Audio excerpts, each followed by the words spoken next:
Before we get to Iran and the humiliating American and Israeli defeat and Ukraine and the coming Russian victory, I know you're animated about this, and so am I.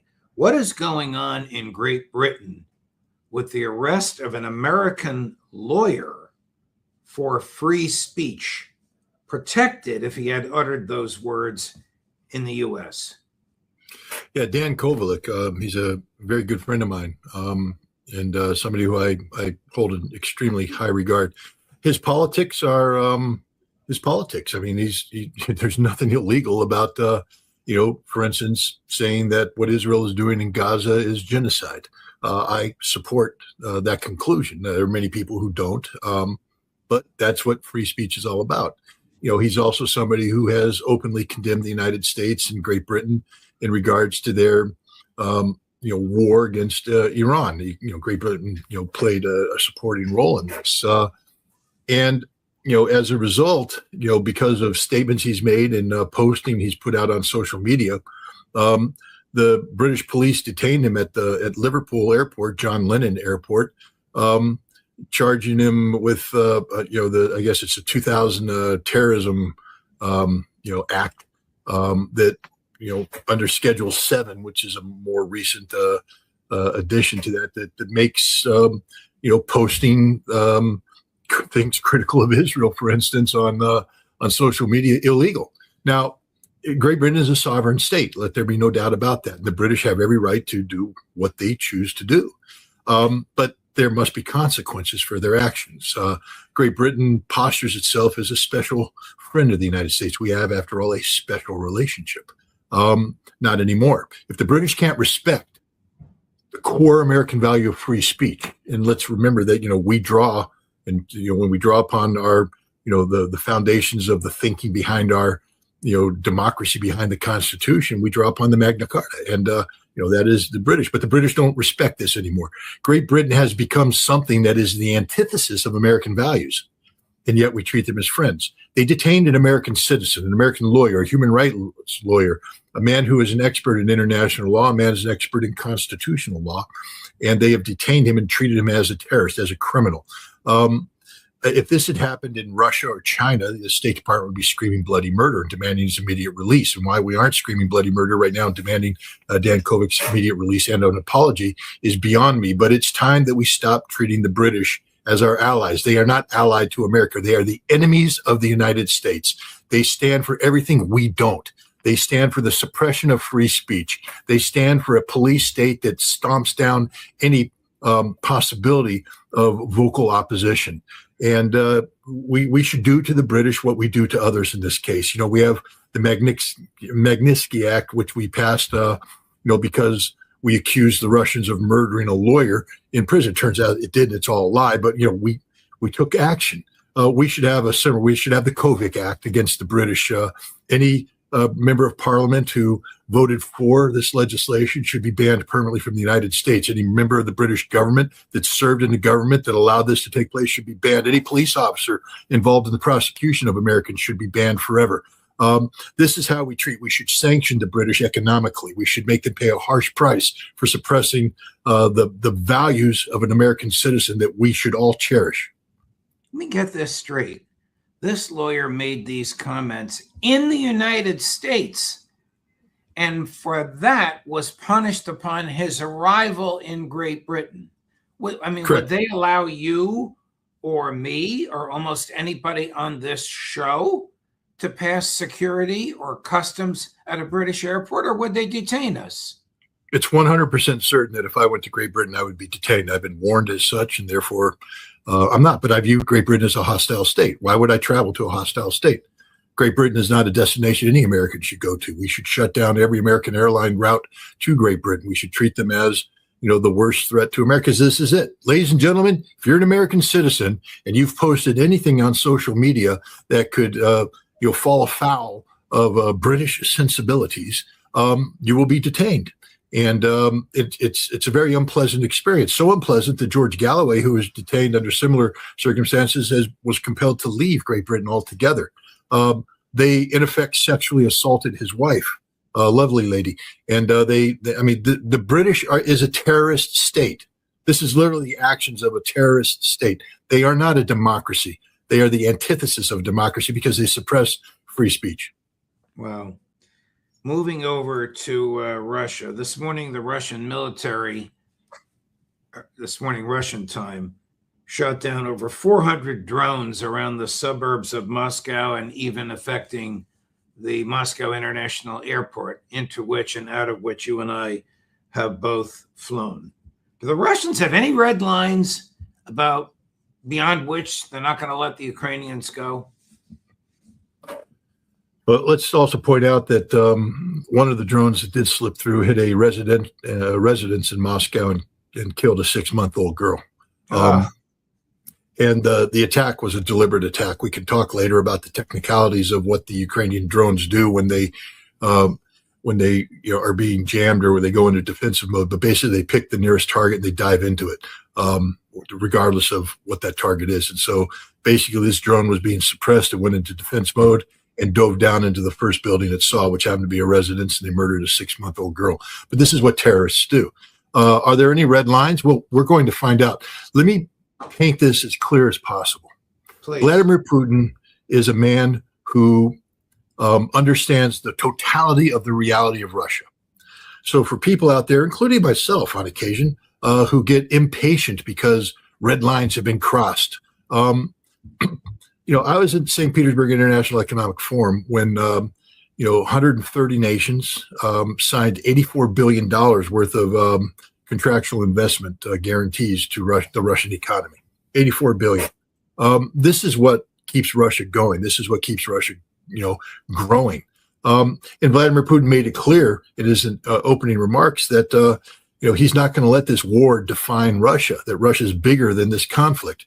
Russia has sought to limit this conflict to Ukraine. They saw it from the very beginning. That's why it's a special military operation.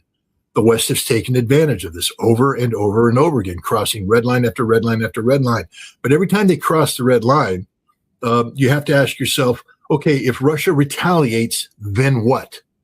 And if the answer is, then the carefully crafted, economic revival program that Vladimir Putin's embarked on that looks forward past the conflict, if that gets disrupted, then did Russia win by retaliating or not? Because right now, Russia's winning on the battlefield. There's no ifs, ands, or buts about it. It's a much more dangerous battlefield, but Russia's winning on this battlefield. They're winning decisively.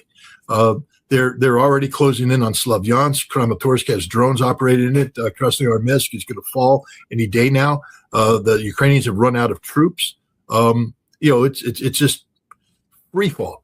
So the Ukrainians are going into this next phase, this long-range sanctions, they call it.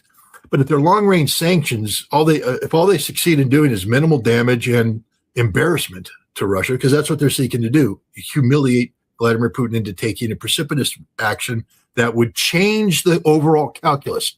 Because right now, the overall calculus is decisive Russian victory. That's the direction we're heading. What they need is for Russia to stop going down this path. They need Russia to, for instance, strike Europe and potentially expand the conflict, take the pressure off of Ukraine, redefine the various algorithms that go into determining, victory or not. And Vladimir Putin has avoided this. But we're getting to the juncture now. It's not about the death of a 6-month-old girl or the slaughter of 21 sleeping teenagers in Starbelsk on May 22nd. We're getting to the point where the Ukrainians and the Europeans are starting to bring to bear weaponry, long-range strike weaponry that is going to have an economic impact on Russia. And at that juncture, the calculus of the Russian government will change, because right now they've always said that we lose more by expanding the conflict than we gain. Right now, the answer is they're coming up on the reality that if they continue to ride this out, they're going to lose more by doing nothing than they gain. And they're going to strike. When Europe openly says we're going to collaborate with the Ukrainians to build long-range strike weapons so we can target Moscow, that's a death sentence for the factories that are going to be built. And Russia is rapidly approaching that juncture. The one thing that is holding Russia back right now is a recent assessment that's come out of the Kremlin that Donald Trump is insane. literally insane. That he is. They're not talking about a man who has lost his marbles like Joe Biden. Joe Biden was just dementia ridden. Donald Trump is a man who is emotionally unstable, therefore totally unpredictable. And the Russians do have a concern that if they struck Europe, that Donald Trump could respond, with nuclear weapons. Donald Trump is mentally unbalanced because of the defeat in Iran. This is a man who went into Iran assured that he was going to win, and he had, his egocentric world has collapsed around him, and now he's also looking at the imminent, his imminent political demise come midterms. His whole world is crashing down on him, and he has just gone into, this cocoon of insanity where he lives in an unreal world where, it doesn't matter what you tell him, it's what his brain thinks is real. And, you see that right now. Every agreement he made, every deal commitment he made to Russia in Alaska is off. Marco Rubio is now lying, saying, we didn't agree to anything. Well, you're a liar, Marco Rubio. We know you're a liar. The Russians know you're a liar. Who are you trying to impress? The ignorant American people? They too will figure it out. The Russians know exactly what the United States committed to in Alaska because Russia made concessions based upon the American overtures, and the Americans agreed to this, and there was supposed to be action taken. And now Donald Trump has backed away from everything. And not only that, he's doubling down. He's talking about, gone are the days where he said, we're not going to send any more money to Ukraine. Now he's talking about, rapidly expanding the amount of money sent there. Why? Because this is a man who's losing everywhere across the board. He's losing domestically. He's losing, from a foreign policy standpoint. He's getting his ass handed to him in Iran. And he's gone imbalanced. And so the Russians right now, their biggest concern is if we strike Europe, and they're going to strike Europe, what will Donald Trump do? And because they can't answer that question, they have to be a little bit careful about, under what circumstances they pull the trigger, which means they're probably going to have to wait until a massive red line is crossed, one that is so obvious to the world that, even the insane Donald Trump, will have to say, oh, gosh, Russia had every right to do this. I was about to ask you next, what do you think the Kremlin's evaluation is of attacking Western Europe munitions factories? But before I do, you mentioned something that's fascinating. Do the Russians have a psychiatric evaluation of him made by healthcare professionals that he's insane? I can't answer that question. What I can say is that what has been said is that they view him as mentally unstable, not from a dementia standpoint, but from an emotional instability standpoint. Now, that might be diplomatic speak for this. If the Russians operate like we do, the SVR and the FSB have entire departments of shrinks whose job it is to provide personality profiles of global leadership. I'm assuming that Vladimir Putin receives a briefing before he goes off to meet somebody that is prepared by these people who talk about, what makes these people tick. Vladimir Putin's an old-time human intelligence guy. So, what part of their ego can you stroke to get them to make concessions? If you want to get them irritated, what do you poke? This is called being well briefed, and I think Vladimir Putin is one of the most well briefed people in the world. So it wouldn't surprise me. In fact, it would shock me if they didn't have a psychological evaluation unit. But I can't sit here and tell you that that's where this assessment comes from. Okay, should the Russians attack French, Swedish, British, German, I'm just ticking off a few that come to mind, munitions plants, when they know these plants are manufacturing weapons that are being given to the Ukrainians for attack on Russia? Yes, they should. And the sooner, the better. You don't have to wait until you actually receive, serious damage. You don't want a hole in the Kremlin roof. All right. And that's the direction these idiots are going. They're seeking to drop the Crimea bridge, if you want to see what Russian nuclear weapons can do, drop the Crimea Bridge. And if you want to see what Russian nuclear weapons can do to all of Europe, put a hole in the roof of the Kremlin. I mean, this is the direction that these idiots are heading. And they think they can get away with it. They think that, Putin's bluffing. They think they just don't understand, the reality of Russia. The reality of Russia is that Russia has never put a deadline or an artificial timeline on this conflict. People like me have. In assessing, I say, I think they'll be ready by the end of summer. They'll be this, that, and the other thing. It's an assessment. And so far, it's been wrong. But the overall assessment that Russia's winning is a 100% correct assessment, as always has been.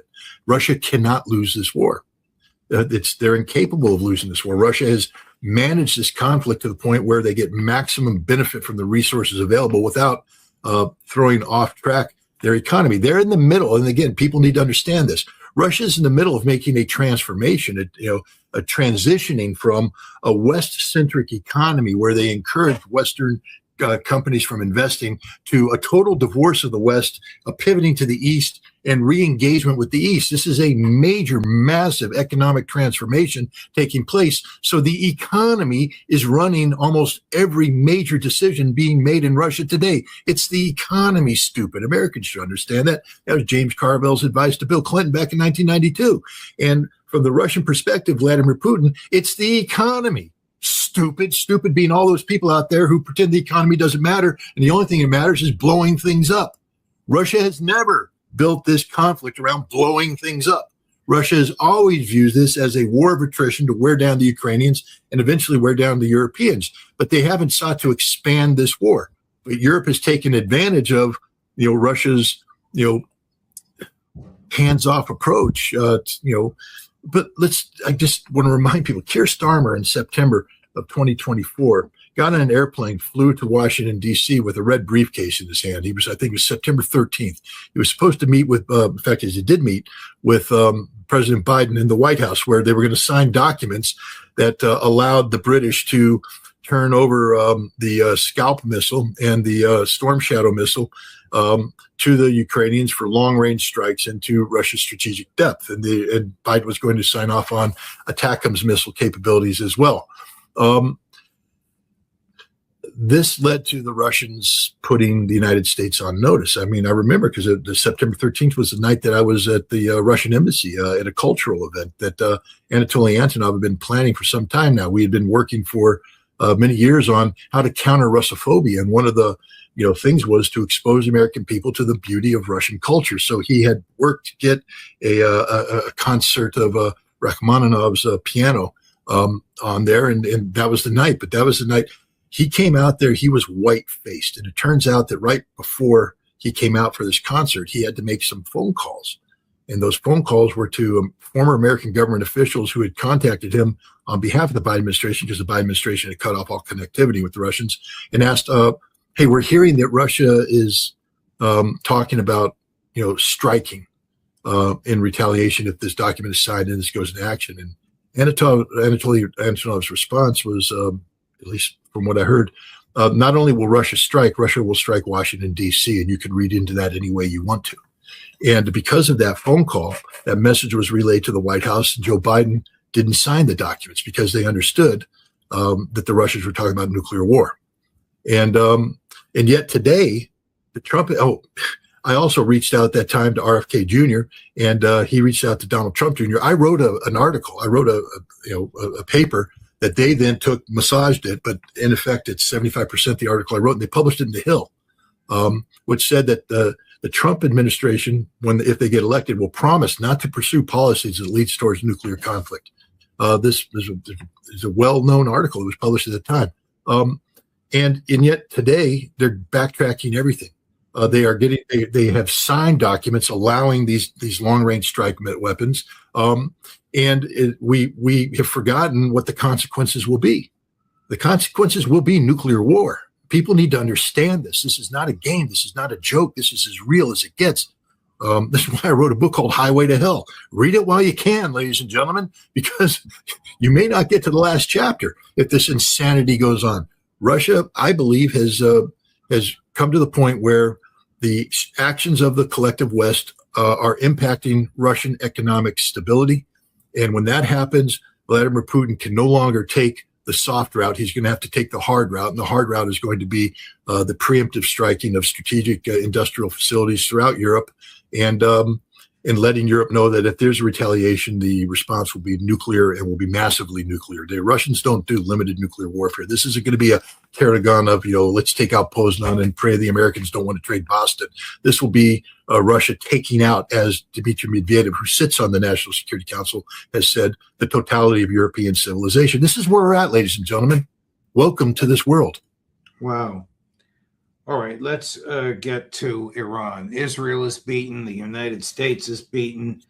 Trump is terrified domestically, as you articulated earlier, both over the political and the economic fallout. Netanyahu is beaten. Netanyahu needs a victory. How dangerous is Trump, and how dangerous are Netanyahu? You talked about Trump's instability. Might he say to Hegseth, drop a nuclear weapon on Tehran? Is he that crazy? Is he that desperate? He could be that crazy. There's some belief that he already at one time tried to get the Pentagon to draw up a nuclear strike option. He was told by the chairman of the Joint Chiefs of Staff that's an unconstitutional order. People tend to forget that the military, we operate, I say we because I used to be in the Marines and involved in targeting, but issues of proportionality play in. You can't use a nuclear weapon unless the benefit you're going to accrue exceeds the cost to human life that you're going to, that it's going to result in, especially if that human life is civilian. And on nuclear, almost every military officer understands that, our nuclear deterrent, according to our official policy, is the primary purpose is deterrence.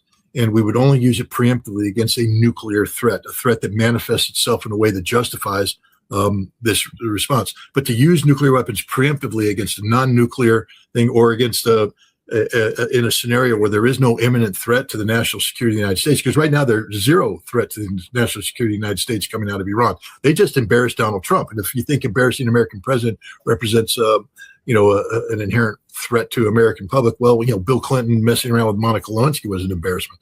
The point is, we don't go to nuclear war because an American president has been embarrassed.